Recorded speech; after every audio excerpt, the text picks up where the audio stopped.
Étranger. Ici tu seras bien si tu y restes. Ici, le souverain bien est le plaisir. Inscription que l'on pouvait lire à Athènes, à l'entrée du jardin d'Épicure. Bienvenue dans le jardin, cet espace ouvert et accueillant où l'on aime à se retrouver entre amis.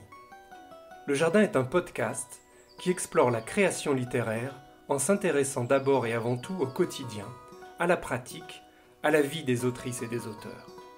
Vous êtes prêts ? Donnons tout de suite la parole à notre invité.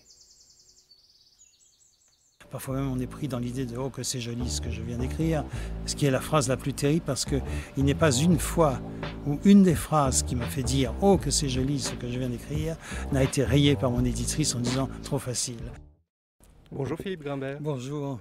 Je suis très heureux de vous retrouver ici au salon Livre en Vigne, au cœur du vignoble bourguignon. D'ailleurs nous sommes face aux vignes. Oui, il y a pire comme endroit pour faire un entretien. Alors, pour commencer, en fait, j'ai suivi un peu l'actualité. Vous savez, je suis allé voir le film Dune. Alors, au début, il y a une citation de Frank Herbert qui dit les choses suivantes. « Les rêves sont des messages venus des profondeurs. » Alors, ça a résonné dans ma tête parce que je savais que j'allais vous voir et je me suis dit, tiens, les rêves sont des messages venus des profondeurs. Pour un psychanalyste et un romancier, c'est peut-être pas mal de commencer par là. Qu'est-ce que les rêves nourrissent justement votre écriture ?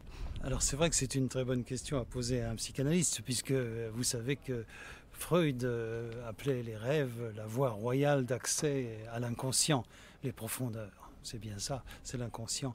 Et les rêves nous délivrent d'une certaine façon des messages qui viennent, non pas tout droit, mais qui viennent de notre inconscient avec quelques détours décoratifs, imaginaires, scénaristiques, je dirais.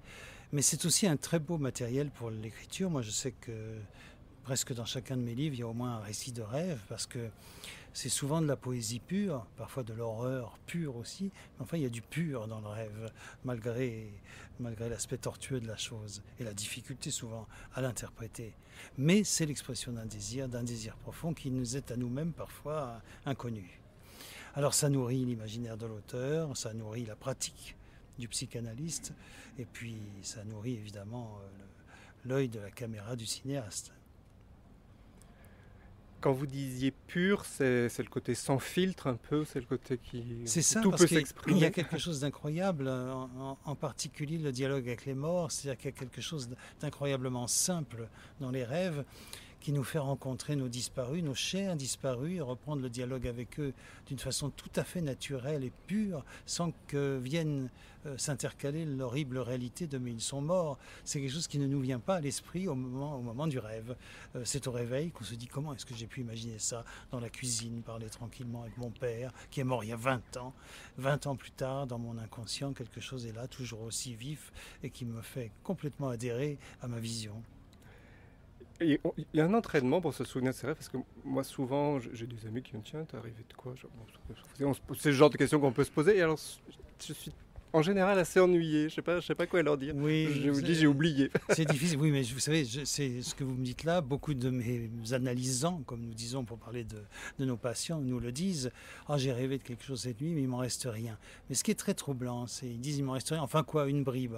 Alors cette bribe, c'est comme un bout de fil d'une tapisserie à détricoter. Quand on commence à raconter le bout de fil, souvent il y a ah oui, tiens, mais oui, et peu à peu les choses reviennent. Si vous posiez la question d'une technique à avoir pour interpréter et se souvenir de ses rêves, c'est celle-là que je donnerais. Ou alors vraiment un peu scolaire, c'est-à-dire quand on se réveille de noter son rêve.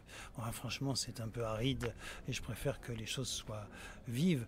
Il y a quelque chose qui s'appelle le refoulement, c'est un mécanisme psychique normal qui nous arrive souvent à propos de nos rêves, parce que nos rêves sont l'expression, comme je disais tout à l'heure, d'un contenu inconscient et probablement inhibé par la conscience. Donc quand il cherche à s'exprimer et quand on cherche à s'en souvenir, il y a le refoulement qui s'en mêle sous la forme d'un oubli. C'est même très frappant parce qu'on peut avoir l'image précise de ce qu'est le refoulement quand on a l'image du rêve qui peu à peu s'efface au moment où on essaye d'y penser. On a l'impression d'une image qui s'enroule et qui s'enroule sur elle-même et qui disparaît. C'est vraiment le refoulement à l'œuvre. On a le souvenir du rêve et il disparaît comme ça tout de suite. Oui, alors ça m'arrive très souvent, effectivement. Voilà. Je dois avoir un refoulement très puissant. on y est tous sujets, ne vous inquiétez pas.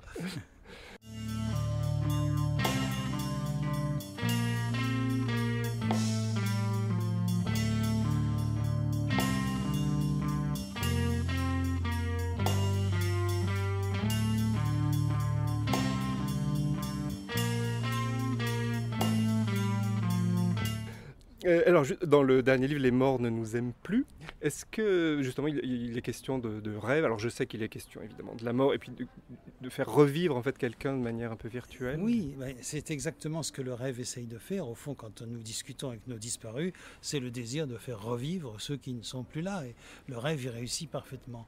Mais le héros de mon roman, Paul, lui, est un spécialiste comme moi, très proche de moi, de l'inconscient, de la question du deuil. Il travaille beaucoup là-dessus. Il fait des conférences sur le deuil. Sauf qu'à un moment donné, ce deuil va le frapper de plein fouet, celui de son épouse bien-aimée, de son Eurydice qui disparaît. Et voilà qu'il se trouve dans la position de ce que Freud appelle un deuil pathologique, c'est-à-dire qu'il ne s'en sort pas. Il ne s'en sort pas. On sait très bien qu'en général, et c'est un phénomène naturel, au bout de quelques mois, un an, la douleur s'atténue, même si évidemment elle ne disparaît pas. Lui, non. Elle reste toujours aussi vive, au point même qu'il pense qu'il la cultive, sa douleur. C'est-à-dire que atténuer la douleur, ce serait faire mourir sa bien-aimée une deuxième fois. Comme quand on dit « Oh, tu vas te consoler ». La consolation peut avoir quelque chose d'insupportable. Comment ça? Je vais me consoler de la disparition de quelqu'un que j'ai aimé? Je n'ai pas envie de me consoler. Je veux rester l'inconsolable. C'est une façon de le laisser vivant et de laisser vivante la douleur de sa perte.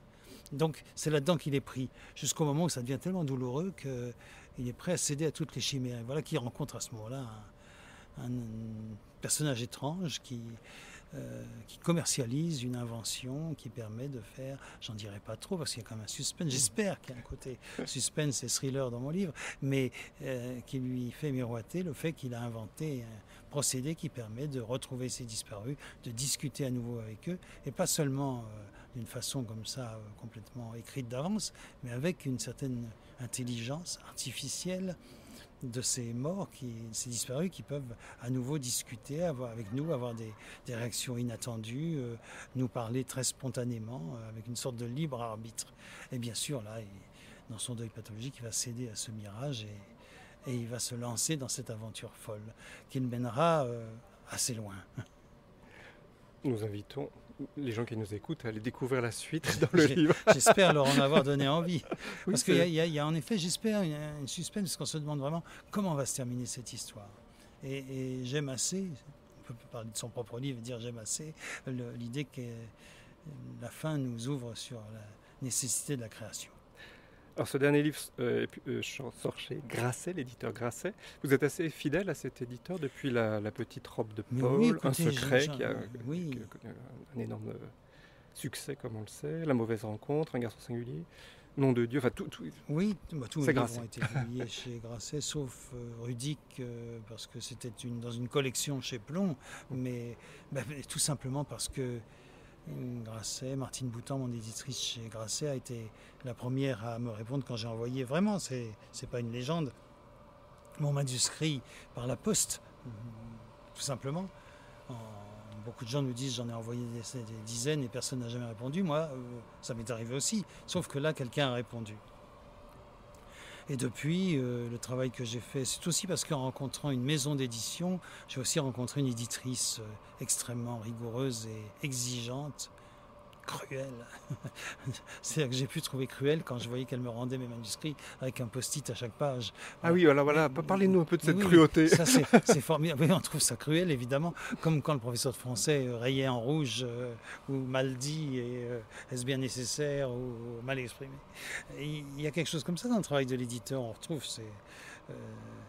son professeur de français et ses remarques au crayon rouge. Là, c'est beaucoup plus bienveillant, mais quand même, il y a ce côté, un véritable éditeur littéraire, ce qui est le cas avec mon éditrice, est capable de vous dire, tu as employé 3 fois la même tournure de phrase dans les 2 pages et nous, on ne le voit pas, on est complètement pris dans le récit, parfois même on est pris dans l'idée de « oh, que c'est joli ce que je viens d'écrire », ce qui est la phrase la plus terrible parce qu'il n'est pas une fois où une des phrases qui m'a fait dire « oh, que c'est joli ce que je viens d'écrire » n'a été rayée par mon éditrice en disant « trop facile ». C'est étonnant, hein. C'est étonnant. Et ça me fait penser à... Ah oui, pour vous, c'est une sorte de boussole. Si vous pensez avoir écrit quelque chose de joli, c'est que c'est pas bien. C'est que c'est pas bien. Quand je dis quelque chose de joli, c'est une phrase, il y a une tournure de phrase. Je me souviens de phrases comme ça où je disais « ah, ça, c'est beau ». Et immanquablement, elle me proposait de la supprimer. Et ça me fait penser à une phrase qu'on attribue à Flaubert, j'espère que c'est vrai, dans ses conseils, il y a un jeune écrivain qui disait « Renoncez à ce à quoi vous tenez le plus ». C'est joli quand même, Ah oui. c'est même paradoxal, on dit comment ça. Au contraire, je l'ai ressenti très vivement quand dans une page je me dis ce à quoi je tiens le plus, c'est cette phrase-là, et qu'on me dit mais non, Mais c'est arrête, intéressant parce c'est que le pathos. ça va un peu à rebours de ce qu'on nous dit toujours, sois toi-même, je sais pas quoi, ce genre de discours, vous savez, blablabla. L'autofiction, déballe tes tripes. Oui, voilà, Non, donne ta vérité, je sais pas quoi. Renoncer à ce à quoi on tient le plus, c'est souvent renoncer à son narcissisme absolu, à ses coquetteries de langage, à ces tournures de phrases alambiquées dont on se dit qu'elles sont très savantes. Je crois que c'est bien d'y renoncer. En tout cas, moi, j'ai appris ça. Avant d'écrire vraiment, j'ai toujours écrit, mais avant d'être publiable, et après avoir fait des années d'analyse, ça compte quand même, pour devenir psychanalyste, comme vous le savez sans doute, on s'allonge quelques siècles sur un divan, pour y voir quand même assez clair en soi avant de s'occuper de l'inconscient des autres. Et avant l'analyse, j'avais une tendance à écrire complètement envahi par les auteurs que j'écrivais. J'avais fait une licence de lettres en même temps que psycho, et c'est une licence de lettres modernes où on était complètement envahi par le nouveau roman. Alors c'était Nathalie Sarraute, c'était Claude Simon, j'en oublie, j'en passe, Michel Butor, et je voulais écrire comme eux. C'est que j'étais complètement empêtré par les identifications que j'avais avec l'écriture postmoderne. Voilà. Et l'analyse, de certaine façon, qui vous fait abandonner pas mal de défroques identificatoires, m'a amené à une écriture beaucoup plus limpide et claire. J'ai renoncé en effet à ce à quoi je tenais le plus, c'est-à-dire à avoir l'air très savant, incompréhensible de préférence et donc très intelligent. Ah oui, alors ça c'est un peu l'écriture académique. Parce que moi j'ai lu beaucoup de... Oui, c'est ça. Ou alors les hypermodernes qui déconstruisent tellement la phrase que oui. Là on ne comprend plus rien, mais c'est tellement extraordinaire ce qu'il a fait subir au langage. Oui, il y en a qui l'ont réussi, mais très peu. Flaubert, lettre à Louise Collet. Mercredi dernier, j'ai été obligé de me lever pour aller chercher mon mouchoir de poche. Les larmes me coulaient sur la figure. Je m'étais attendri moi-même en écrivant, je jouissais délicieusement, et de l'émotion de mon idée, et de la phrase qui la rendait, et de la satisfaction de l'avoir trouvée. Du moins je crois qu'il y avait de tout cela dans cette émotion, où les nerfs, après tout, avaient plus de place que le reste. 24 avril 1852.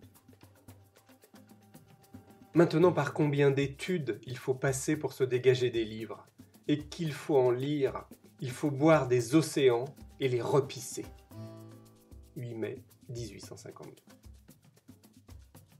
Ce qui me semble, à moi, le plus haut dans l'art et le plus difficile, ce n'est ni de faire rire, ni de faire pleurer, ni de vous mettre en rut ou en fureur, mais d'agir à la façon de la nature, c'est-à-dire de faire rêver.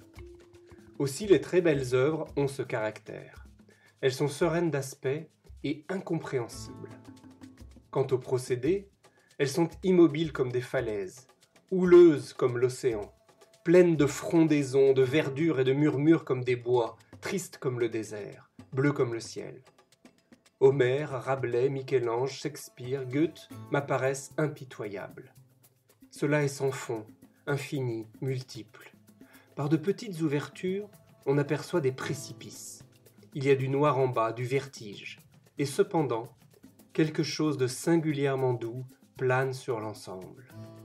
C'est l'éclat de la lumière, le sourire du soleil, et c'est calme, et c'est fort. 26 août 1853. Alors, il y a un journaliste de l'Obs, j'ai pas noté son nom, mais qui disait que on pouvait retrouver chez vous, alors l'allure compassée, je ne sais pas si c'est très sympa, ça, mais les nouvelles intimistes de Stefan Zweig. Il y aurait du Stefan Zweig. Il est même allé plus loin, il a dit à Stefan Zweig qui aurait lu Lacan. Ah, c'est ça. Oui, c'est drôle. Alors, moi, je le prends en positif. Hein. Oui, moi aussi, je pourrais dire, il se fiche de moi, mais non, Stefan Zweig, ça, évidemment, c'est un compliment. Mais qui aurait lu Lacan, je pense qu'il l'a dit gentiment. C'est vraiment pour dire que il y a cette référence à la psychanalyse, encore que Stefan Zweig s'est intéressé à Freud. Hein, il a écrit un magnifique livre sur Freud, La guérison par l'esprit. Mais c'est pas faux.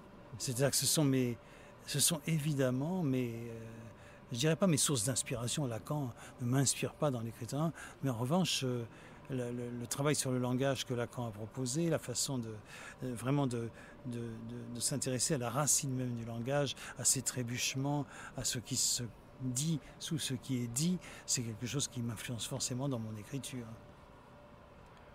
Donc on garde ça. Et parmi les autres, grands auteurs du passé ou du présent qui seraient, dont vous avez envie de parler ou qui vous inspirent d'une certaine manière. Alors il y a ceux qui m'inspirent dans les contemporains, il y a ceux qui me nourrissent dans les classiques, c'est autre chose. C'est-à-dire qu'on sent bien que, qu'on le veuille ou non, quand on a lu Balzac, Flaubert, Stendhal, enfin tous les grands auteurs, il est évident que non seulement je n'ai pas envie d'écrire comme eux, et qu'écrire comme eux aujourd'hui, ça serait vraiment s'entourer de bandelettes et jouer à la momie, mais il y a forcément sur ce terreau-là quelque chose qui a poussé, j'espère, de nouveau.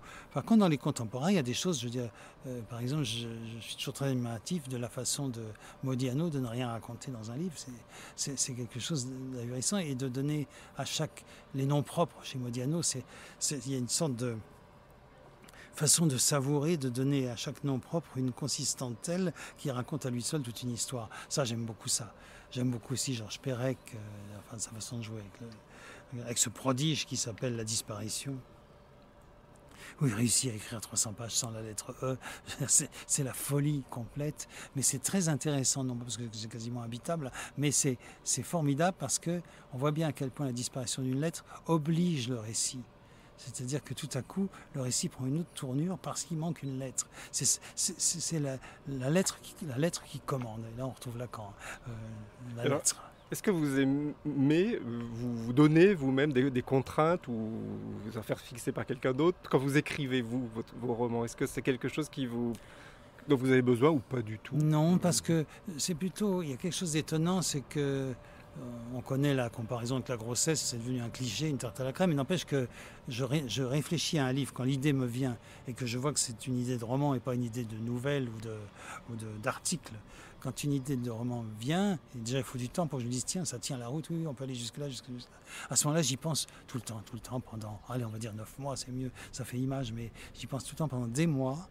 Et avec peu à peu cette histoire qui se développe pour moi, jusqu'au moment où elle est prête à sortir. Et là, je commence à écrire, et mes romans, qui sont quand même des romans assez courts, sont tous écrits en 3 mois, en 2-3 mois, parce que il n'y a plus qu'à écrire, c'est prêt. Donc il n'y a pas de contrainte, sinon d'être disponible pendant 3 mois pour pouvoir écrire à tout moment de la journée quand on veut.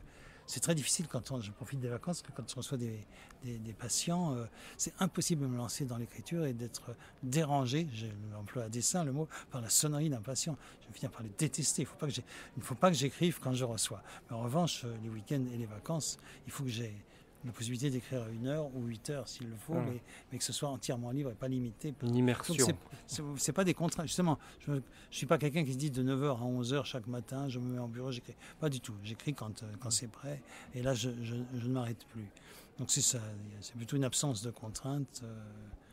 La contrainte, c'est la liberté absolue. Ceci dit, c'est la contrainte qui donne la liberté. Forcément qu'il y a des contraintes, je relis sans arrêt, je fais attention à chaque phrase, la contrainte de l'orthographe, de la forme de la phrase, d'éviter les répétitions, ce qui est pour moi l'ennemi incroyable, parce que j'ai tendance à ça, je relis 3 fois, je ne vois pas quel même mot à 2 lignes d'intervalle. Enfin, c'est un peu masochiste de raconter tout ça, mais c'est vrai que ça, il faut que je sois très vigilant à ça. Ouais. C'est vraiment des contraintes dans l'écriture. Et la musicalité de la phrase, j'y tiens beaucoup. Merci beaucoup.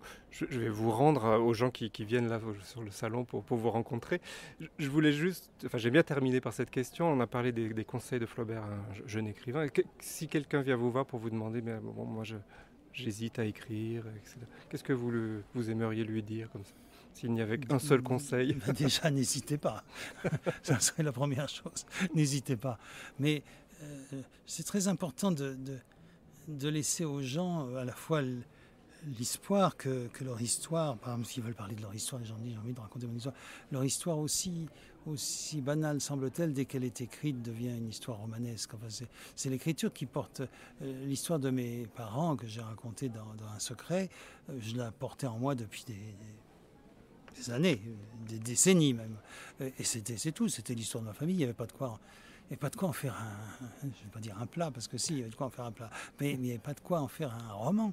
Jusqu'au jour où je me suis dit, je vais quand même essayer de le raconter, et tout à coup, ça devient un roman tragique. Et c'est l'histoire de mes parents, pourtant que elle était tragique, mais elle faisait tellement partie de mon histoire que en faire un livre ne m'était pas venu à l'esprit jusqu'à un moment précis de déclenchement. Donc je dirais d'abord de ne pas hésiter aux jeunes auteurs qui voudraient écrire, et puis de ne pas envisager des grands sujets, pas de grands sujets. Essayez d'écrire sur des petites choses, vous verrez que ça vous emmène tout de suite vers les grandes, mais pas commencer par l'inverse. Très bon conseil. Je rappelle que vous publiez Les morts ne nous aiment plus chez Grasset, et je vous remercie beaucoup. Merci à vous. Et voilà, c'est déjà fini. Merci beaucoup, chères auditrices et chers auditeurs, d'avoir passé un moment avec nous dans Le Jardin, un podcast littéraire. S'il te plaît, dessine-moi un écrivain. Je suis François-Xavier Robert. Ce podcast n'aurait pas été possible sans l'aide précieuse de Julien Oran au mixage et à la création musicale.